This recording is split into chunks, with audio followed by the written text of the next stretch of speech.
Highway पर खौफनाक रात। ये एक सर्द और तारीक रात थी जब असद अपनी पुरानी गाड़ी में लाहौर से इस्लामाबाद जा रहा था। मोटरवे पर धुंध छाई हुई थी और सड़क के दोनों तरफ घना जंगल था। रात के 11 बज चुके थे और असद अकेला था। उसने रेडियो ऑन किया, लेकिन सिग्नल खराब होने की वजह से सिर्फ अजीब सी सरसराहट सुनाई दे रही थी। उसने सोचा कि शायद मौसम की खराबी की वजह से ये सब हो रहा है।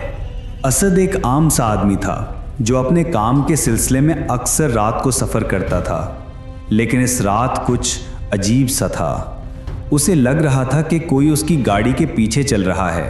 हालांकि उसने पीछे देखा तो कोई गाड़ी नज़र न आई। धुंध इतनी घनी थी कि हेडलाइट्स भी चंद फुट से ज़्यादा रोशनी न फैला सकी। अचानक उसकी गाड़ी का इंजन अजीब सी आवाज़ के साथ बंद हो गया। असद ने गाड़ी साइड पर रोकी और इंजन को दोबारा स्टार्ट करने की कोशिश की, लेकिन कुछ ना हुआ। उसने अपना मोबाइल निकाला कि मदद के लिए कॉल करे, लेकिन सिग्नल गायब था। वो तन्हाई में बैठा सोच रहा था कि अब क्या करे, जब उसे दूर से कुछ आवाज़ें सुनाई दी। ये आवाज़ें जैसे कोई औरत हल्के हल्के रो रही हो। असद ने गाड़ी से बाहर निकलने का फैसला किया। उसने टॉर्च ली और जंगल की तरफ चल पड़ा जहाँ से आवाज़ें आ रही थीं। धुंध में उसे एक औरत की स्याह शक्ल नज़र आई जो सफ़ेद कपड़ों में मलबूस थी और सड़क के किनारे खड़ी थी। उसका चेहरा नज़र नहीं आ रहा था क्योंकि उसके बाल उसके चेहरे पर फैले हुए थे। असद ने हिम्मत करके उससे पूछा, बीबी आप ठीक हैं, क्या मदद चाहिए? औरत ने कोई जवाब न दिया, बस खामोशी से उसकी तरफ मुड़ी। असद के जिस्म में सर्दी की लहर दौड़ गई जब उसने देखा कि औरत के चेहरे पर आंखें नहीं थीं, सिर्फ गहरे स्याह धब्बे थे। वो चीखने लगा और पीछे की तरफ भागा, लेकिन उसे लगा कि औरत उसके पीछे आ रही है। उसकी सांस तेजी से चल रही थी और उसे अपनी गाड़ी तक पहुंचने की जल्दी थी। जब वो गाड़ी के पास पहुंचा तो उसने देखा कि दरवाज़ा खुला हुआ है। हालांकि उसे यकीन था कि उसने इसे बंद किया था। वो जल्दी से अंदर बैठा और दरवाज़ा लॉक कर दिया। उसने दोबारा इंजन स्टार्ट करने की कोशिश की और इस बार गाड़ी चल पड़ी। लेकिन जैसे ही उसने गाड़ी आगे बढ़ाई, उसे पीछे वाली सीट से एक अजीब सी आवाज़ सुनाई दी, जैसे कोई हंस रहा हो।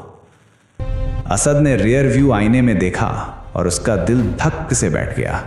वही औरत जिसे वो जंगल में देखकर भागा था, अब उसकी गाड़ी की पिछली सीट पर बैठी थी। उसके चेहरे पर अब भी वही खौफनाक स्याह धब्बे थे और वो मुस्कुरा रही थी। असद ने चीखते हुए गाड़ी की रफ्तार तेज़ कर दी, लेकिन औरत की आवाज़ उसके कानों में गूंज रही थी। तुम कहाँ जा रहे हो? उसने कहा, और उसकी आवाज़ ऐसी थी जैसे वो असद के दिमाग के अंदर बोल रही हो। असद ने गाड़ी को तेज़ी से मोड़ा, लेकिन सड़क पर अचानक एक और गाड़ी सामने आ गई। उसने ब्रेक लगाई, लेकिन बहुत देर हो चुकी थी। गाड़ी एक दरख्त से जा टकराई।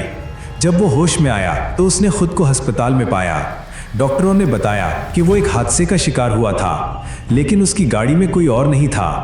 असद को यकीन था कि उसने जो देखा वो कोई वहम नहीं था। वो रात उसके जहन में हमेशा के लिए कुंदा हो गई। उसके बाद उसने कभी रात को मोटरवे पर सफ़र न किया। मकामी लोगों ने बताया कि इस हाईवे पर कई साल पहले एक औरत का हादसा हुआ था और उसकी रूह अब भी वहाँ भटकती है, राहगीरों से मदद मांगती है। असद अब भी रात को सोते वक्त उस औरत के स्याह चेहरे को देखता है और उसकी हंसी उसके कानों में गूंजती है। वो सोचता है कि क्या वो वाकई उस रात उस औरत से बच गया था या वो अब भी उसके साथ है। उसका इंतज़ार कर रही है कि कब वो दोबारा इस हाईवे पर जाए।